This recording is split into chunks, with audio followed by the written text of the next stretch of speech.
하나님 말씀은 이사야 30장 15절에서 26절입니다. 이사야 30장 15절부터 제가 봉독하겠습니다. 이스라엘의 거룩하신 분, 주 여호와께서 이렇게 말씀하셨다. 너희가 돌이키고 조용히 있어야 구원을 받을 것이며 잠잠하고 신뢰하여야 힘을 얻을 것이나 너희가 원하지 않고 오히려 말하기를 아닙니다. 우리는 말을 타고 도망할 것입니다 하였으므로 너희가 그렇게 도망할 것이며 너희가 말하기를 우리는 빠른 말을 타고 달아나겠습니다 하였으므로 너희를 뒤쫓는 자들도 빠를 것이다. 한 사람이 위협을 해도 1000명이 도망하고 5명이 위협하면 너희 모두가 도망할 것이다.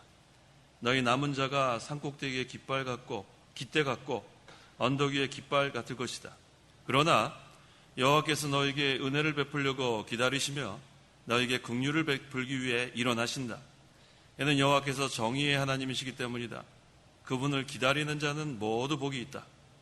백성이 시온 곧 예루살렘에 거하게 될 것이며 내가 다시 울지 않을 것이다.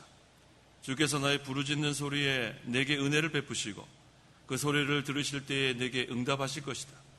비록 주께서 내게 환난의 빵과 고난의 물을 주셨으나 너희 스승께서는 더 이상 자기를 숨기지 않으실 것이니 내 눈이 직접 내 스승을 보게 될 것이다. 너희가 왼쪽으로나 오른쪽으로나 치우치려 하면 이것이 길이니 너희는 그곳으로 가라 하는 소리가 내 뒤로부터 내 귀에 들릴 것이며 너희는 은으로 부어 만든 우상과 금을 입힌 우상들을 더럽히고 부정한 물건처럼 그들을 던져버리면서 나가라 하고 말한 것이다. 주께서 내가 땅에 뿌린 씨에 비를 주심으로 그 땅이 기름지고 풍성한 양식을 내며 그날에 너의 가축들이 넓은 초원에서 풀을 뜯을 것이며 밭을 가는 소와 어린 나귀도 티와 갈퀴로 까부른 맛있는 사료를 먹을 것이며 수많은 사람들이 죽임을 당하는 날 망대가 무너지는 때에 모든 높은 산과 모든 우뚝 솟은 언덕 위에 물이 흐르는 시대가 있을 것이다.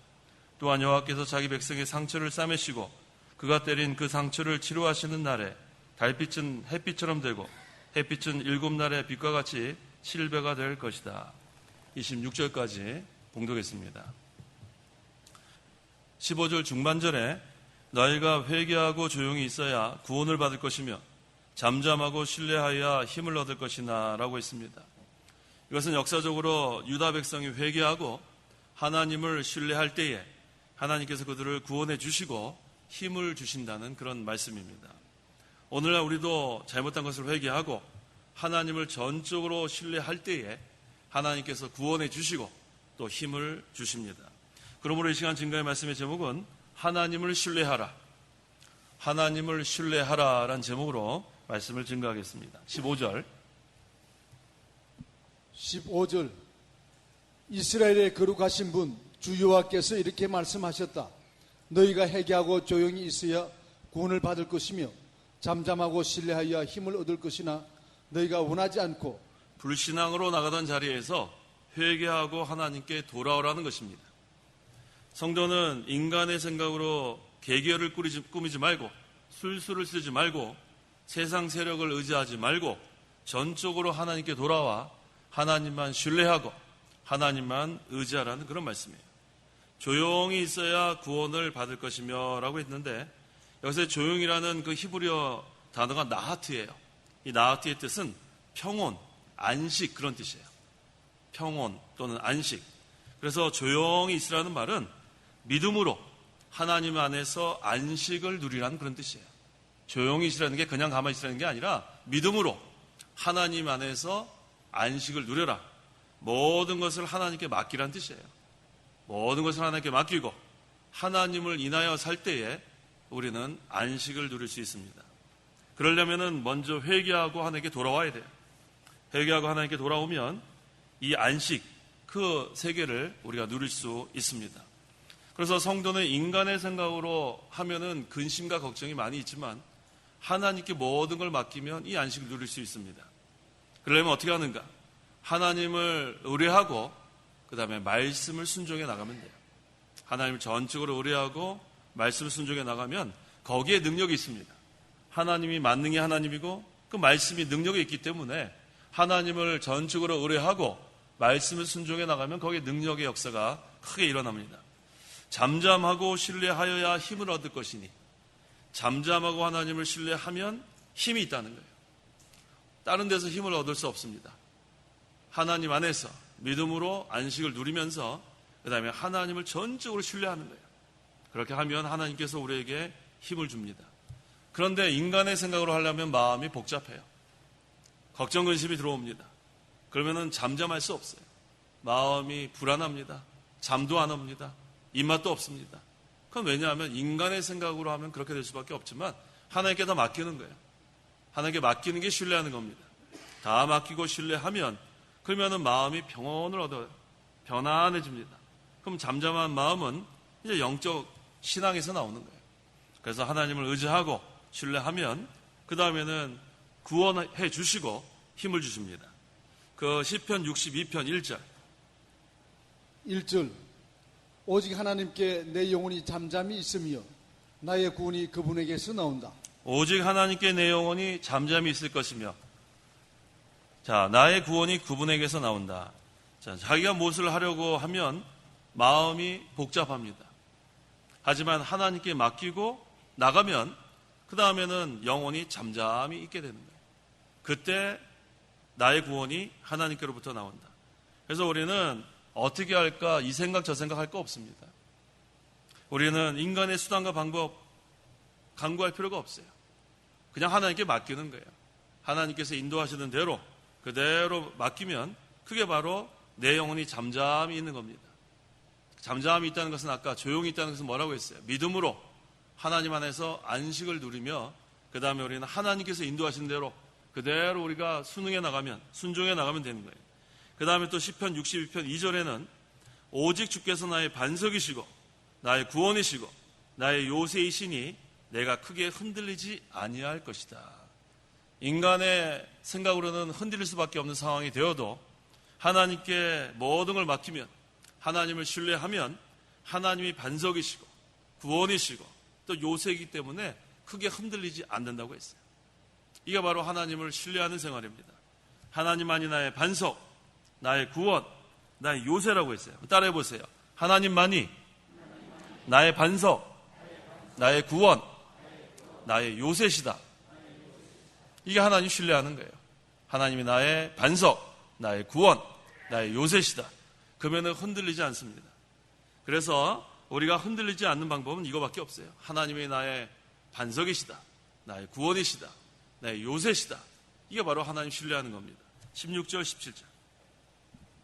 16절 오히려 말하기를 아닙니다. 우리는 말을 타고 도망할 것입니다 하였으므로 너희가 그렇게 도망할 것이며 너희가 말하기를 우리는 빠른 말을 타고 달아나겠습니다 하였으므로 너희를 뒤쫓는 자들도 빠를 것이다. 한 사람이 위협을 해도 1000명이 도망하고 5명이 위협하면 너희 모두가 도망할 것이다. 너희 남은 자가 산꼭대기의 깃대 같고 언덕 위의 깃발 같을 것이다.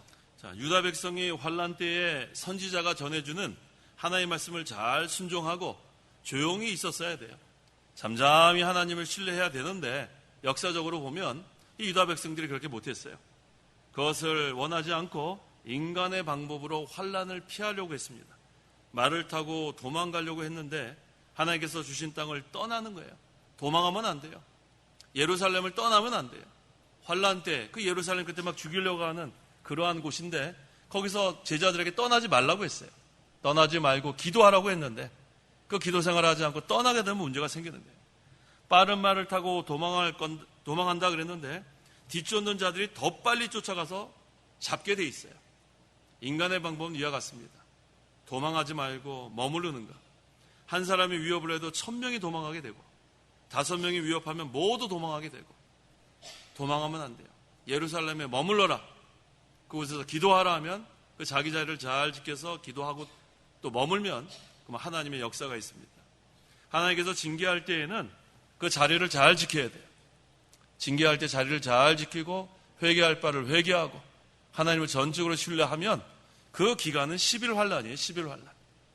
그 시간을 잘 우리가 자리에서 머물러서 기도하면 하나님의 능력으로 잘 통과하게 될 텐데 그 다음에 생명의 면류관이 예비되어 있는 겁니다. 그것을 우리가 성급하게 도망가면 안 돼요. 도망가는 것이 인간의 방법입니다. 피난처가 하나님께 있는 거지 다른 곳에 있는 것이 아니에요. 하나님만 의지하고 하나님만 신뢰하면 하나님의 나의 반석, 나의 구원, 나의 요새가 되어 주시는 겁니다. 여기 산꼭대기의 깃대, 언덕 위에 깃발이라고 있죠? 그냥 외롭게 서 있는 것을 가리키는 거예요. 꼭대기에서 그냥 깃발만 이렇게 휘청휘청 하는 게 뭐예요? 하나님을 떠나니까 그런 외로운 상태가 되는 거예요. 우리는 하나님을 떠나면 안 됩니다. 마음으로도 떠나면 안 되고 장소적으로도 떠나면 안 돼요.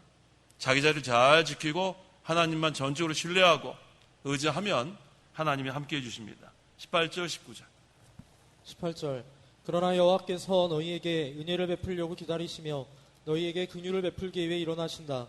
이는 여호와께서 공의의 하나님이시기 때문이다. 그분을 기다리는 자는 모두 복이 있다. 백성이 시온 곧 예루살렘에 거하게 될 것이며 내가 다시 울지 않을 것이다. 주께서 너의 부르짖는 소리에 내게 은혜를 베푸시고 그 소리를 들으실 때에 내게 응답하실 것이다. 자, 징계를 받는 것은 죄를 지었기 때문에 징계를 받는 거예요. 근데 하나님께서 징계하시는 목적은 바로 세우려는 것이 목적이기 때문에 그 기간을 잘 우리가 인내하면서 죄를 회개하고 자기 자리를 잘 지키고 우리가 기도하면 그 시간은 지나갑니다. 그때 하나님께서 긍휼을 베풀어 주시는 거예요. 하나님께서 긍휼을 베풀어 주시면 다시는 울지 않는다고 했습니다. 슬픔이 변하여 기쁨이 되는 거예요. 하나님이 함께 하시고 기도에 응답해 주시는 그 시간, 그때 하나님께서 우리를 위로해 주시고 또 복을 주신다고 했습니다. 그래서 우리 성도는 자기 자리 잘 지키는 게 중요해요. 예루살렘에 머물러 했으면 아무리 거기 죽을 수밖에 없는 환란이 있다 할지라도 머물러야 돼요. 기도하라 그러면 그 기도 자리에서 기도해야 됩니다. 이게 하나님의 명령이에요. 그러면 하나님께서 긍휼을 베풀어 주시는 거예요. 하나님은 하나님의 명령에 순종하는 자에게 긍휼을 베풀어 주십니다. 20절 20절 비록 주께서 내게 환난의 빵과 고난의 물을 주셨으나 너의 스승께서는 더 이상 자기를 숨기지 않으실 것이니 내 눈이 직접 내 스승을 보게 될 것이다. 하나님께서 우리에게 환난의 빵도 주시고 고난의 물을 주실 때가 있어요. 근데 그때 잘 참고 견뎌야 돼요. 환난 때에 잘 참고 견디고 고난 당할 때 잘 참고 견디는 거예요. 어떻게 참고 견디나? 조용히 견디는 거예요. 믿음으로 하나님 안에서 마음의 안식을 누리면서 하나님 주신 능력으로 그 11 환난을 잘 통과하면 이 환난의 빵과 고난의 물이 뭘로 바뀌는가? 영적 생명의 양식으로 변화가 되는 거예요. 그걸 잘 기억하세요. 환난의 빵과 고난의 물이 영적 생명의 양식으로 우리에게 바뀌어지는 거예요. 그래서 이것을 잘 먹고 마셔야 돼요. 환난의 빵을 피하지 말고 고난의 물을 피하지 말고 이것을 인내함으로 잘 먹고 마시면 그 다음에는 이것이 영적 생명의 양식으로 변화가 되는 거예요. 그러면 또 자라나는 거예요. 그래서 우리는 환난의 빵을 먹고 고난의 물을 마시는 것을 두려워할 필요 없어요. 우리는 이때 이것을 먹고 마시면 이게 바로 생명이 되는 거예요. 이게 영적 생명입니다. 그래서 우리가 이 스승이라고 했는데 스승은 백성을 바로 인도하여 영적 양식을 나누어 줄 신실한 지도자를 가리킵니다. 그런데 유다 백성이 과거 이 신실한 지도자, 선지자의 말을 듣지 않고 거역하다가 환난을 당했어요. 환난의 빵을 먹었고 고난의 물을 마셨습니다. 그런데 중요한 것은 회개하고 나니까 이것이 영적 생명의 양식으로 변화가 된 거예요. 그토록 하나님께서는 회개하는 것을 기뻐하시는 거예요. 어떠한 죄를 지었을지라도 우리가 다 하나님께 징계받는 동안에 회개하면 이 환난의 빵, 고난의 물이 영적 생명의 양식으로 변화된다는 것. 이거 얼마나 감사합니까? 21절, 22절 21절 너희가 왼쪽으로나 오른쪽으로 치우치려 하면 이것이 길이니 너희는 그곳으로 가라 하는 소리가 내 뒤로부터 내 귀에 들릴 것이며 너희는 은으로 부어 만든 우상과 금을 입힌 우상들을 더럽히고 부정한 물건처럼 그들을 던져버리면서 나가라 하고 말할 것이다. 이 유다 백성이 역사적으로 과거에는 신실한 지도자, 참 선지자의 말을 듣지 않았어요. 불순종했습니다. 하나님의 말씀을 불순종하니까 하나님께서 이처럼 징계하셔서 환난의 빵과 고난의 물을 주셨는데 그 다음에 거기서 회개한 다음에는 참 선지자의 말을 잘 순종했어요.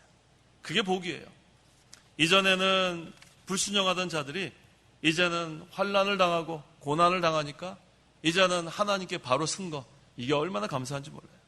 너희가 왼쪽으로나 오른쪽으로 치우치려 하면이라고 했는데 이것은 자로나 우로나 치우치는 것을 말하는 거예요.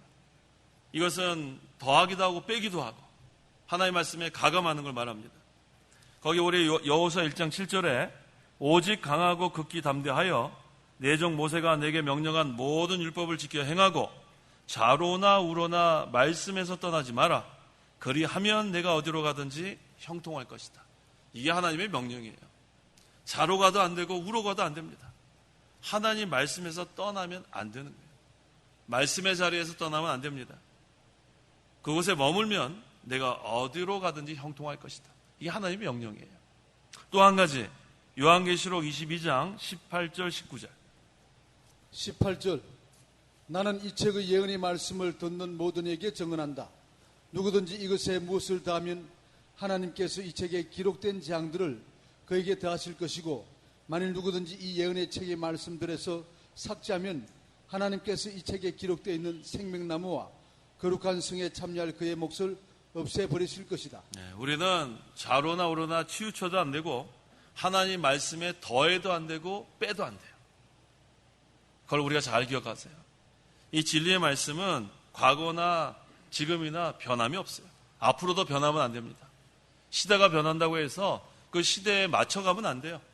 하나님의 말씀은 변하지 않습니다. 예수님은 변해요, 안 변해요? 어제나 오늘이나 영원토록 동일하다. 예수님이 말씀 아니에요. 예수님이 말씀이 육신이 된 거 아닙니까? 예수님이 변하지 않기 때문에 진리도 변하지 않는 거예요. 시대가 변했다고 해서 그 젊은 사람들을 맞추기 위해서 그렇게 되면은 이 말씀에 생명이 없어요. 이 종자가 이렇게 보기 좋지 않는다고 해서 그 종자를 깎아도 안 돼요. 거기다가 뭐를 붙여도 안 돼요. 그러면 생명이 없습니다. 종자를 그대로 심어야 거기에 싹이 나고 열매를 맺게 되는 거예요. 과거에 배웠던 그 말씀, 지금도 그대로 그 말씀 우리가 순종해 나가는 거예요. 앞으로도 마찬가지입니다. 그게 바로 진리를 세워나가는 거예요. 그런데 과거 우리 그 중세시대에는 이 말씀이 아주 희귀한 시대가 되었어요. 그 당시에는 이 보통 일반인들이 성경책을 읽을 수가 없었어요. 왜? 라틴어로 되어 있으니까. 그때 라틴어 공부하는 사람들은 아주 뭐 신부들이나 공부하고 별로 그렇게 라틴어를 읽을 수가 없었어요. 그러니까 어떻게 돼요? 신부가 이걸 가지고 얘기하면은 거기에만 의존하는 거예요. 왜? 마음껏 성경을 읽을 수가 없으니까. 그래서 이 중세 시대는 로만 캐톨릭이 완전히 지배하고 천주교가 지배하고 그 다음에는 성경 말씀이 빛을 발할 수 없는 그러한 암흑의 시대가 있었습니다. 근데 16세기에 돼서야 종교개혁이 일어난 거예요. 종교개혁. 그 개혁의 뜻이 뭐라고 했어요? 성경으로 돌아가자 그런 뜻이에요. 따라해보세요. 개혁은 성경으로 돌아가는 것이다. 잘 기억하세요. 개혁의 뜻. 종교개혁은 성경으로 돌아가는 것이 종교개혁이에요. 오늘날도 우리가 개혁하자는 말 참 많이 하죠. 개혁. 그것이 이전에 있던 것을 부수고 때려 엎고 새로 하자는 게 개혁이 아니에요. 그걸 많은 사람들이 오해를 합니다. 이전의 것은 너무 고리타분하다. 다 깨부시고 이제 젊은 사람의 새로운 모습으로 바뀌자. 이게 개혁이 아니라는 거예요. 개혁의 뜻이 뭐예요? 성경으로 돌아가는 것이 개혁이에요. 자, 우리 개혁해야 되겠죠? 개혁해야 되겠죠? 그럼 어떻게 하는 거예요? 성경으로 돌아가는 거예요. 그래서 진리는 변하지 않습니다. 진리는 변하는 게 아니에요. 그래서 우리가 이 성경 말씀은 자로나 우로나 치우쳐도 안 되고 더해도 안 되고 빼도 안 됩니다. 진리 그대로 종자 그대로 심어야 싹이 나고 열매가 맺듯이 하나님의 말씀을 우리가 변질시키면 안 돼요. 사람의 마음을 사기 위해서 변질해서 안 돼요. 그럼 하나님 앞에 책망받습니다. 우리는 말씀은 사람의 마음을 즐겁게 하려고 선포하는 게 아니라 말씀 그대로 선포하면 이 말씀 자체가 교훈이 되고 또 우리를 책망하고 한번 찾아보세요. 디모데후서 말씀이 어떻게 하나? 디모데후서 3장 16절 17절 16절 모든 성경은 하나님의 영감으로 된 것으로 교훈과 책망과 바르게 함과 의로 교육하기에 유익하니 이는 하나님의 사람으로 온전하게 하며 모든 선한 일을 위하여 준비되게 하려는 것이다. 모든 성경은 하나님의 영감, 성령의 감동으로 된 것으로 이 말씀이 그대로 선포돼야 돼요. 그래서 이거 전하면은 저 사람 또 혹시 시험 들지 않을까? 이거 전하면 저 사람 또 기분 나쁘죠. 이런 거 생각하고 하면은 아무것도 못 전합니다. 성경 말씀 그대로 전하는 거예요.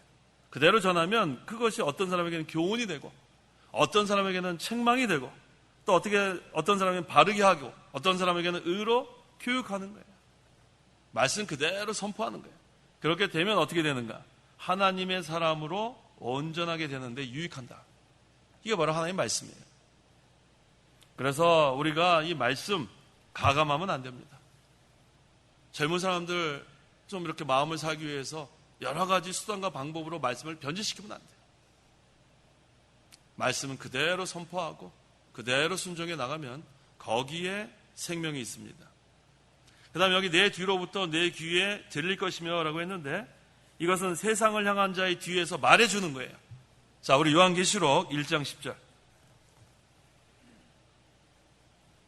사도 요한이 자기 뒤에서 나는 나팔 소리 같은 음성을 들었다고 했습니다.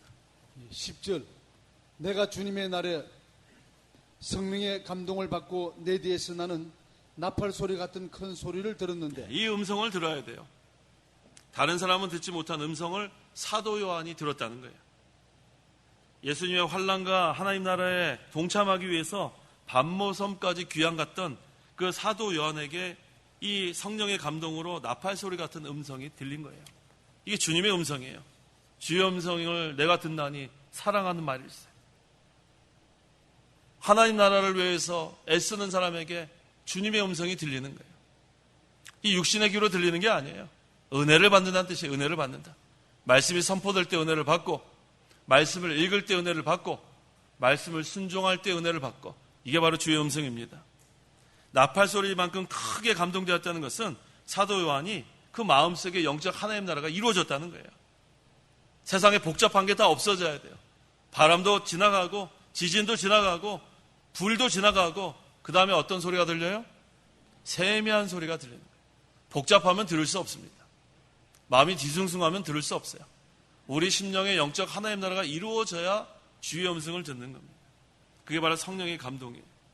그래서 유다 백성이 과거에는 우상에 금도 입히고 은도 입히고 섬겼지만 회개하고 하나님께 돌아온 다음에 그 다음에 여기 뭐라고 했어요? 우상을 던져버리면서 나가라 그랬어요. 나가라. 이제 나가라. 이것은 마음의 우상을 제거한다는 거예요. 우리 마음속에 있는 우상을 다 제거해야 합니다. 하나님보다 더 사랑하는 거 다 제거하고 하나님보다 더 의지하는 거 제거하고 하나님보다 더 지배받고 있는 게 다 제거돼야 그래야 우리 마음속에 하나님을 모시는 거예요. 우리는 하나님만 모셔야 돼요. 하나님만. 마음속에 하나님보다 더 귀한 게 있으면 그 다음엔 하나님 모실 수 없어요. 23절에서 25절 23절. 주께서 내가 땅에 뿌린 씨에 비를 주심으로 그 땅이 기름지고 풍성한 양식을 내며 그날에 너의 가축들이 넓은 초원에서 풀을 뜯을 것이며 밭을 가는 소와 어린 나귀도 키와 갈키로 까부른 맛있는 사료를 먹을 것이며 수많은 사람들이 죽임을 당하는 날 망대가 무너지는 때에 모든 높은 산과 모든 우뚝 솟은 언덕 위에 물이 흐르는 시내가 있을 것이다. 자, 이게 너무 좋은 그러한 말씀인데 누구에게 이렇게 좋은 환경이 주어지는가? 회개하고 하나님께 돌아온 자들에게. 여전히 세상에 마음이 빼앗기고 여전히 하나님을 떠나 있는 그런 자들에게 주어지는 게 아니라 이 유다 백성이 역사적으로 회개하고 돌아오니까 하나님께서 땅에 뿌린 씨에 비를 주신 거예요. 땅이 기름지고 풍성한 양식을 내며 가축들이 넓은 초원에서 풍성히 먹을 수 있게 해준 것. 이건 회개하고 하나님께 돌아온 자들에게 베푸신 하나님의 은혜입니다. 이것을 구속사적인 관점에서 보면 신약시대에 그리스도로 말미암아 영적인 양식을 택한 백성에게 주어서 모든 성도들의 삶이 윤택해진다는 뜻이에요. 이게 얼마나 감사합니까? 수많은 사람이 죽임을 당하는 날, 역사적으로 어떤 날이에요? 아수르 군대가 와서 침략해서 그 다음에 망대가 무너지고 그 다음에 완전히 소망이 없는 그런 때를 가리킵니다. 그런데 여기 참 재밌는 게 있어요. 여기 보니까 아까 망대가 무너지고 어디 있어요? 몇 절이에요? 네? 25절 보세요. 다시 한번. 25절. 수많은 사람들이 죽임을 당하는 날 망대가 무너지는 때에 모든 높은 산과 모든 우뚝 솟은 언덕 위에 물이 흐르는 시내가 있을 것이다. 자, 이거 언뜻 보면 모순 같지 않아요? 망대가 무너지는 때에 모든 높은 산과 모든 우뚝 솟은 언덕 위에 물이 흐르는 시내가 있을 것이다. 언뜻 보면 모순 같은데 이게 중요한 게 있어요. 이 망대가 무엇을 의미하는가? 교만을 의미하는 게 교만. 망대가 우뚝 솟은 거 아니에요? 그래서 이 망대는 이 유다 백성들이 자기 교만 하던 때를 말합니다. 그 교만이 무너질 때에 그 다음에 뭐가 흐른다고 했어요? 높은 산과 모든 우뚝 솟은 언덕 위에 물이 흐르는 시내가 있을 것이다. 교만이 무너져야 이러한 상태가 된다는 그런 뜻이에요. 교만이 무너져야 하나님이 은혜를 베푸십니다. 교만하면 안 돼요. 내가 할 수 있다. 우리 교회가 할 수 있다. 그런 교만한 마음 가지면 안 돼요. 지금까지 내가 산 것도 하나님의 은혜요. 지금까지 이렇게 교회를 하나님께서 지켜주신 거 하나님의 은혜요. 그렇게 인정할 때에 하나님이 은혜를 베풀어 주시는 거예요. 우리가 뭐 대단한 힘이 있다. 그 생각은 교만입니다. 나의 나된 것은 하나님의 은혜로 된 것이다. 이렇게 인정할 때에 하나님이 은혜를 베풀어 주시는 거예요. 우리가 다 부족한 줄 알아야 합니다. 우리가 다 연약한 줄 알아야 돼요. 겸손하고 낮아질 때에 하나님의 은혜의 담비를 내려주시는 거예요. 교만하면 안 됩니다. 이 유다 백성들이 교만했어요. 교만하니까 하나님을 떠나는 거예요. 교만하니까 자기 자리를 떠나는 거예요. 자기 자리를 잘 지키는 자는 겸손한 자예요. 낮아진 자예요. 하나님 아니면 살 수 없는 그런 자들입니다. 항상 우리가 하나님을 신뢰할 때에 하나님께서 은혜를 베푸십니다. 26절. 또한 여호와께서 자기 백성의 상처를 싸매시고 그가 때린 그 상처를 치료하시는 날에 달빛은 햇빛처럼 되고 햇빛은 7날의 빛과 같이 7배가 될 것이다. 네, 아프게 하시다가 그 상처를 어떻게 하신다고요? 싸매신 하나님, 걸 믿으세요. 아프게 하시다가 상처를 싸매신 하나님. 어떤 자의 상처를 싸매주는가? 회개하고 하나님께 돌아오는 자. 역사적으로 이 아수르의 침략으로 이 유다가 상처가 아주 심했어요. 피가 철철 나는, 얼마나 그 아수르 사람들이 잔악하고 얼마나 악독한 사람인지 몰라요. 깊은 상처를 받았습니다. 하지만 그 상처를 싸매주시고 고쳐주시는 분이 계시다는 거예요. 누구예요? 누가 고쳐주셨어요? 하나님이 고쳐주시는 거예요. 인간의 힘으로 싸매고 고쳐주는 건 한계가 있습니다. 하지만 하나님이 한번 역사하시면 한 번에 다 회복되는 거예요. 한 번에. 단순간에 회복되는 거예요. 유다의 상처를 싸매주시고 고쳐주신 분은 하나님입니다. 이건 구속사적으로 보면 신약시대에 그리스도의 구원으로 영적 빛이 있을 것을 예언한 거예요.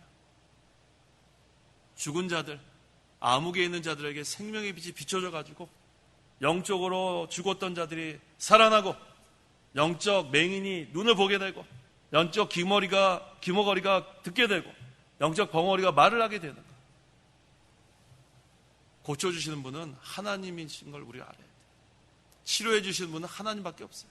살리시는 분은 하나님밖에 없습니다. 그것을 우리가 인정해야 합니다. 그래서 이 신약시대가 어떻게 되는가? 그 달빛은 뭐처럼 되고요? 달빛은 26절에 한번 읽어보세요. 26절. 달빛은 햇빛처럼 네, 되고 달빛은 햇빛처럼 되고 라고 했어요. 이 햇빛은 뭘 상징하냐면 진리의 빛을 상징합니다. 햇빛은 진리의 빛. 그런데 이 진리의 빛이 뭘 통해서 발하게 되냐면 달빛을 통해서 발하게 돼요. 이 달은 태양빛을 반사하는 것 아니에요? 그래서 이 달빛은 뭘 의미하냐면 교회의 빛을 말하는 거예요. 이 진리의 빛이 교회를 통해서 반사되는 거예요. 그래서 교회가 타락하면 진리의 빛을 발할 수 없습니다. 그래서 중세시대에는 암흑시대라 하는 거예요. 암흑시대. 왜? 교회가 타락하니까 그 다음에는 이 진리의 빛을 환하게 비출 수가 없었어요. 하지만 16세기 돼서 루터가 종교개혁한 그때로부터는 이 타락된 교회가 회복이 됩니다. 어디로 돌아갔어요? 개혁. 어디로 돌아갔어요? 성경으로 돌아가니까 이 타락된 교회가 다시 바로 서니까 그 다음엔 달빛은 햇빛처럼 된 거예요. 진리의 빛이 교회를 통해서 환하게 비치게 시작된 겁니다. 또 뭐라고 했습니까? 햇빛은 7날의 빛과 같이 7배가 될 것이다. 이것은 또 구속사적인 관점에서 보면 신약시대에는 은혜 위에 은혜이다. 한번 찾아보세요. 요한복음 1장 16절 17절. 16절. 우리가 다 그분의 충만한 데서 받았으니 은혜 위에 은혜이다. 이는 율법은 모세를 통하여 받았고 은혜와 진리는 예수 그리스도를 통하여 왔기 때문이다. 그래서 우리가 신약 시대에 사는 거 참 좋은 거예요. 너무 감사합니다. 예수 그리스도를 통하여 신약 시대는 은혜와 진리가 더욱더 많이 나타나게 되는 시대예요. 얼마나 감사한지 몰라요. 앞으로 오실 그리스도를 바라보는 구약 시대가 아니라 예수님께서 구속을 성취하시고 이제는 은혜 위에 은혜, 은혜와 진리가 풍성한 그 시대에 우리가 살고 있는 거예요. 그래서 지금은 은혜의 때고 구원의 날이라고 했습니다. 이게 얼마나 감사합니까? 말씀이 육신이 되어 우리 가운데 오셔서 은혜와 진리가 충만하게 된 거예요. 이게 누구에게 충만하냐면 사모하는 자에게 충만한 거예요. 말씀을 사모하고 은혜를 사모하는 자에게 은혜와 진리가 충만합니다. 율법은 정죄하는 것이 율법이에요. 율법이 없었으면 죄가 죄인지 몰랐습니다. 그래서 정죄하는 율법은 누구로 말미암아 줬냐 하면 모세를 말미암아 준 게 율법이에요. 하지만 은혜와 진리는 누구를 통해서 주셨어요? 예수 그리스도를 통해서 주신 거예요. 그래서 우리가 예수 그리스도를 믿기만 하면 은혜와 진리가 충만합니다. 우리가 죄인 되었을 때는 이것을 맛보지 못했는데 이제는 우리가 예수님을 믿어 구원을 받게 되니까 이 은혜와 진리가 충만하고 또 어떤 자에게 이것이 계속해서 충만한가 하면 사모하는 자에게 충만합니다. 은혜를 사모하고 진리를 사모하는 자에게는 계속해서 넘치도록 주시는 그런 역사가 있습니다. 하나님을 신뢰하라. 오늘 제목이 하나님 신뢰하라예요. 신뢰하라. 자, 우리가 불신앙으로 살던 자리에서 죄를 회개하고 돌이키면 이제는 하나님 신뢰하는 생활을 할 수 있어요. 성도는 하나님의 긍휼을 기다려야 합니다. 하나님의 긍휼, 하나님이 긍휼을 베풀어 주셔야 우리가 살 수 있어요. 긍휼이 뭐냐면 다른 말로 하면 인애, 그 다음에 불쌍히 여긴다는 뜻이에요. 긍휼. 하나님께서 우리를 불쌍히 여기지 않으면 살 수 없습니다. 그 다음에 우리가 불쌍히 여김 받은 자이기 때문에 이제 우리도 긍휼을 베풀어야 돼요. 긍휼이 무슨 뜻이에요? 긍휼이 무슨 뜻이에요? 불쌍히 여긴다는 뜻이에요. 불쌍히 여긴다. 우리가 긍휼하심을 받았으니까 너희도 이제는 긍휼을 베풀라는 거예요. 이제는 옆에 사람들을 불쌍히 여기세요. 옆에 사람 불쌍히 여기시고 또 상처받은 사람 불쌍히 여기시고 우리는 긍휼을 받은 자이기 때문에 긍휼을 베푸는 자가 돼요. 그래야 긍휼 없는 심판 우리가 피할 수 있습니다. 우리는 환난 당할 때에 하나님께서 반드시 건져준다는 것을 신뢰하십시오. 하나님은 성도가 환난 당하는 것을 유익을 위해서 주신 걸 우리가 믿어야 합니다. 그래서 우리가 분명히 소망해야 되는 것이 뭐라고 했죠? 우리는 소망한다. 고린도 후서 1장 10절. 건져주시기를 소망한다. 10절. 하나님께서 그와 같은 큰 죽음의 위험에서 우리를 건지셨고 또 건지실 것이다. 또한 이후에도 건져주시기를 우리는 소망한다. 네, 소망한다 나왔어요? 네. 따라해 보세요. 건져주시기를 우리는 소망한다. 우리는 소망이 있는 거예요. 과거에도 건져주셨고 또 현재 환난에서도 반드시 건져주실 거고 또 앞으로 또 올 환난에서도 건져주실 것을 우리는 소망한다. 하나님을 신뢰하는 자에게는 이 소망이 있습니다. 과거에 우리가 믿음의 선진들 보세요. 얼마나 큰 환난을 당하는지 모릅니다. 살 소망까지 끊어진 가운데서도 소망이 있었어요. 얼마나 감사합니까? 현재 우리가 어떤 환난을 당해도 소망이 있어요. 우리 건져주신다고 약속했으니까. 또 앞으로 또 우리가 어떠한 환난을 할지도 몰라요. 예측할 수 없는 환난들이 앞으로 올 겁니다. 하지만 이상한 것으로 생각하지 말라고 했죠? 불같은 시험이 와도 이상한 것으로 생각하지 마라. 우리가 믿음을 지키고 진리를 세워나갈 땐 오게 돼 있는 거예요. 오게 돼 있는 거예요. 편안하게 다 타협하고 진리 양보하고 인본주의 쓰고 세상에 그냥 먹고 마시는 사교 집단, 인간의 사랑으로 모여지는 그런 곳에는 환난이 없을 수 있어요. 다 양보하면 되니까, 타협하면 되니까. 하지만 끝까지 믿음을 지키고 진리를 세워나가려고 하면 환난과 핍박이 오게 돼 있습니다. 경건하게 살고자 하는 자에게는 핍박이 있다고 하지 않았어요. 그래서 여러 가지 그러한 불같은 시험이 와도 이상한 걸로 생각하면 안 돼요. 그래서 여러 가지 시험을 만나거든 뭐라고 했어요? 온전히 기쁘게 여겨라. 기쁘게 여겨라. 그 연단과 단련을 통해서 정금과 같은 믿음 나오는 거예요. 불순물 다 빠지고 아주 강건한 그러한 믿음으로 나오는 거예요. 그래서 성도는 어떠한 고난이 올지라도 하나님만 전적으로 신뢰하고 의지하는 거예요. 한마디로 하면 의뢰하는 거예요. 의뢰. 신뢰하고 의지하는 거. 한마디로 하면 하나님을 의뢰하는 거. 그러면은 하나님의 능력으로 다 통과됩니다. 10일 환란이라고 했어요. 정해진 시간. 그 10은 완전수를 의미하기 때문에 그것이 며칠이 될 수 있고 몇 주가 될 수 있고 몇 달이 될 수 있고, 하지만 잠잠히 기다리는 거예요. 잠잠히. 너희는 조용히 기도하면서 기다려라. 아까 조용하라는 것이 무슨 뜻이라고 그랬어요? 믿음으로 하나님 안에서 안식을 누리라는 거예요. 불안해할 거 없어요. 왜 불안해요? 걱정할 것도 없습니다. 두려워할 것도 없습니다. 조용히 믿음으로 하나님 안에서 안식을 누리면서 하나님의 때에 모든 그러한 시험이 지나가고, 그 다음에 우리는 단련이 되고 연단이 되고, 그 다음에 우리에게 생명의 멸류관 주신다 약속하지 않았습니까? 하나님 주실 그 상급, 또 우리에게 주실 갑절의 복, 그것을 소망하면서 우리가 하나님을 의뢰하는 생활, 신뢰하고 의지하는 생활 잘 해나가야겠습니다. 기도하십시오. 기도하겠습니다. 하나님 아버지, 감사합니다. 허물과제로 영원히 죽을 죄인들을 구원하여 주시고 우리에게 참 소망을 주심을 감사합니다. 유다 백성들이 하나님을 불순종하고 어긋난 길로 갈 때 하나님께서 사랑의 징계를 하셨습니다. 그들이 죄를 회개하고 하나님께 돌아올 때에 하나님께서 긍휼을 베풀어 주시고 또 하나님께서 풍성한 은혜 내려주신 것처럼 오늘날 우리도 잘못한 것을 다 회개하고 바로 설 때에 하나님께 돌아오면 하나님께서 풍성한 은혜와 복을 주실 걸 믿습니다. 너희는 환난을 당할 때 조용하라고 했습니다. 잠잠하라고 했습니다. 믿음으로 하나님 안에서 안식을 누리며 하나님께서 정해놓은 10일 환난 지나갈 때까지 인내하면서 하나님을 신뢰하고 의지하면서 하나님 능력으로 잘 통과할 수 있도록 도와주시옵소서. 그리하면 너에게 생명의 멸류관을 주신다고 약속하시사오니 우리에게 소망을 주신 하나님 아버지, 긍휼을 베풀어 주시옵소서. 하나님을 전적으로 신뢰하는 저희 믿음 되게 도와주시옵소서. 예수님의 이름으로 기도하옵나이다. 아멘. 찬송가 427장, 새 찬송가 191장, 427장, 191장.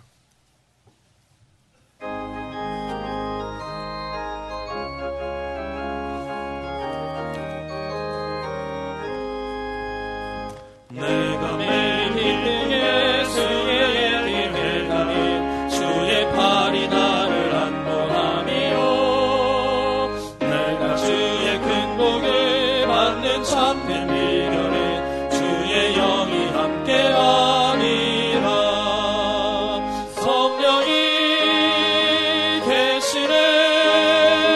할렐루야 함께하시네.